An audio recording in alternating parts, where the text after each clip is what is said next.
আজকে একসাথে সব আমার পছন্দ আর মজার মজার কিছু রান্না দেখাবো। তার সাথে সবচাইতে স্পেশাল যে রান্নাটা সেটা হচ্ছে থানকুনি পাতার। আসসালামু আলাইকুম, কেমন আছেন সবাই? আশা করি সবাই খুব ভালো আছেন। ভিডিওটা পুরোটা দেখবেন যাতে করে দেখে মজা পান। তো এই থানকুনি পাতা দিয়ে তো সবাই অনেক বড়া খেতেই পছন্দ করে, ডাল দিয়ে বা হচ্ছে এমনি বেটে বড়া বা ভর্তা অনেকে খায়। তো কিন্তু আজকে থানকুনি পাতার ঝোল খাওয়া দেখাও, মানে এত মজার ঝোল আমি মনে করি আপনারা আগে কখনো খেয়েছেনই না, মানে খায় না। আমি তো খাইনি, আমি তো ফার্স্ট টাইম খাবো। তো এটা তো আপনারা দেখে বুঝতেই পারবেন, তো এই জন্যই বলতেছি। তো এখানে হচ্ছে পুঁটি মাছ, তো আমি এমনিতেও খুব কম খাই না বলতে গেলে, অ্যালার্জি যাতে তারা তো আসলে পুঁটি মাছটা খাইতেই পারে না। তো আমি ওই সেম খাই না, কিন্তু যখন ভাগে একটু দেখি সবাই রান্না করে তখন আবার আমি এইসব মানি না আর কি, খেয়ে ফেলি। কেন আমার হচ্ছে খাওয়া দাওয়া ভীষণ পছন্দ, তার উপরে নতুন নতুন আইটেমের খাবার তো আরও বেশি পছন্দ।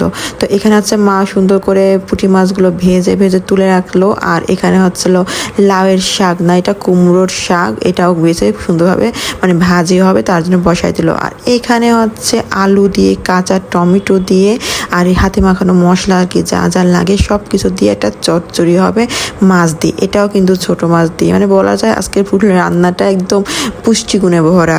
আসলে যত মজার খাবার আর যত নতুন নতুন ইউনিক খাবার, এগুলো কিন্তু সময় বের করে অনেক চিন্তা ভাবনা করেই করতে হয়। আর আমরা যারা একটু সংসার বাচ্চা কাচ্চা নিয়ে এখন জোয়ান বয়সটা পার করি, আমাদের হাতে কিন্তু এতটাও সময় হয় না যে বসে বসে মানে অনেক রকম আইটেম করি বা অনেক ইউনিক ইউনিক রান্নাবান্না বের করি বা হচ্ছে কুটা বাসা অনেক করি। কিন্তু এগুলো কিন্তু মেয়েরা মায়ের কাছে গেলেই বেশিরভাগ সময় খেতে পারে, কারণ মারা এসব করে খাতে বেশি পছন্দ করে, যাতে করে বাচ্চারা যেগুলো খায় না সেইগুলোই খাবে। তো এদিকে হচ্ছে এই যে চচ্চড়ি, মায়া মাছ দিয়ে টমেটো দিয়ে চচ্চড়ি, এটা কিন্তু হয়ে গেল। দেখতে তো এখনই ইয়ামি লাগতেছে আর খেতেও কিন্তু ভীষণ মজা ছিল। তো আমি যেন ভিডিও মেক করি, তো আমার দেখলে আবারও খেতে ইচ্ছে করে। আজকের এই ফুল ভিডিওটা শুধু এই রান্না বান্না দিয়ে শেষ করে দেবো, কারণ আজকে একসাথে অনেকগুলো রান্না, তাও তো আমি একটু কেটে কেটে দিচ্ছি যাতে করে আপনারা ফুল ভিডিওটা দেখতে পারেন। আর এইভাবে না দিলে আসলে মজাও হয় না, কারণ প্রত্যেকটা জিনিসের একটা সৌন্দর্য আছে বলে কথা, তার উপর দেখতেও বেশ ভালো লাগে আর মানে ভিডিওটা অনেক সুন্দর আসে। তো আমি সুন্দর করে একটু ভিডিও মেক করে নিচ্ছিলাম আর এদিকে রান্নাবান্না চলতেছে। আর আমার যেটা মায়া মাছের এই চচ্চড়িটা কিন্তু খুবই মজা, আর টমেটো দিয়ে রান্না তো আসলে অনেক বেশি মজা হয়। তো এখানে বাটা মশলাটা দিয়ে দিল। এখন আসছিল পুঁটি মাছের ঝাল ঝাল ঝোল। এই ঝোলটা আমাদের বাসায় অনেক মানুষই পছন্দ করে, মানে এত ঝাল হবে, তারপরে মানে একদম পুঁটি মাছটা খুব ভাজা ভাজা হবে, খেতে কিন্তু ভীষণ মজা। তো এখানে ধনেপাতা দিয়ে এটাও বেশ রান্না হয়ে গেলো। বললাম না আজকের সব রান্নাগুলো এত মজার মজার, আর এইগুলো তৃপ্তি সহকারে বসে বসে খাওয়ার ভিতর কিন্তু আলাদা মজা। তো চলেন এবার সেই স্পেশাল রান্নাটা দেখাই। তো এখানে তেলের ভিতর কিন্তু কালো জিরে দিয়ে দেওয়া হলো, একটু রসুন, সামান্য একটু পেঁয়াজ, ব্যাস এটার ভাজার ভিতরে দিয়ে দেওয়া হলো থানকুনি পাতা।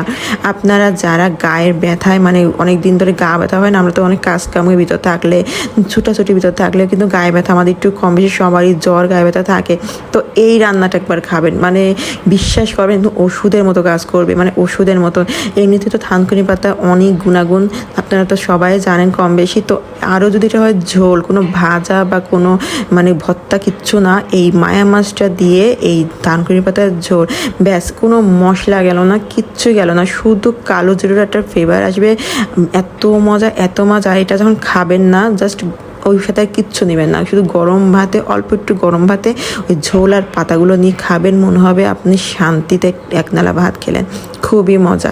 আর এদিকে আছে আলু দিয়ে সিমের বিচি দিয়ে রান্না করা হবে রুই মাছের ঝোল, এটাও বেশ মজা। আসলে একদিন সব মজার করলে পরে বিপদ, মানে কোনটা রেখে কোনটা খাবো। আর আমি তো আর ছাড়া মানুষ না, আমি সব কিছুই খাই, কারণ হচ্ছে আমার খাওয়া দাওয়া এমনিতে অনেক বেশি পছন্দ, আমি আগেও বলছি।